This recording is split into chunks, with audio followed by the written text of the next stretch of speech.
बांधी वासी Naseer Jamali press club बांधी पहुंची दाहिंद चयो त साल अॻु मूं कराची में शादी कई हुई ऐं मुंहिंजी अस्तवा जी ज़िंदगी सुठे नमूने गुज़री रही हुई जॾहिं त कुछ महीना अॻु मीर ख़ान जमाली मुंहिंजे सस खे सलाहूं ॾेई बहाने सां मुंहिंजी ज़ाल खे पंहिंजे घर घुराए पैसनि एवज़ कराची में रियाज़ अली ख़ासकली खे विकिरो करे छॾी आहे।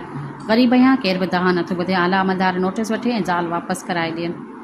मां बांदी शहर जो आहियां, मुंहिंजो नालो नबील जमाली आहे ऐं मूंसां नाजा जी आहे साईं। मां शादी कयो ऐं कराची में शादी आहे साईं। मुंहिंजी घरवारी माना मीर ख़ान जमाली खसे वेठो आहे।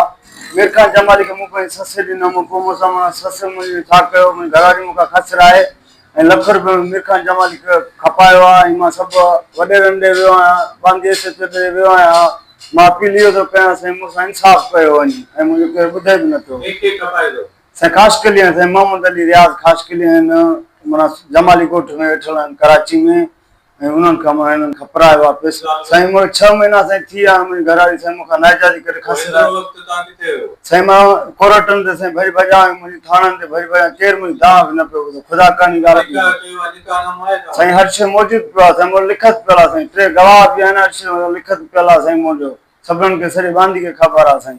ऐं ॿी ॻाल्हि इहो आहे साईं, मूंखे मां चए थो तूं शहर में घुमे थी, तोखे मां माराईंदुसि, तोसां मां हीअं कंदुसि ऐं साईं इहा ग़लति ॻाल्हि आहे साईं। हर को छो मूंखे माराईंदो साईं। घरवारी साईं मां रंग जो कारीगर आहियां, फासली जो कारीगर, होटलनि जी मज़दूरी कंदो आहियां साईं। सॼी बांदी खे ख़बर आहे साईं।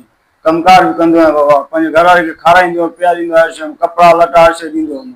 सब्सक्राइब कयो अवामी न्यूज़ HD खे ऐं ताज़ा तरीन ख़बरुनि लाइ ॾिसंदा रहो अवामी न्यूज़ HD।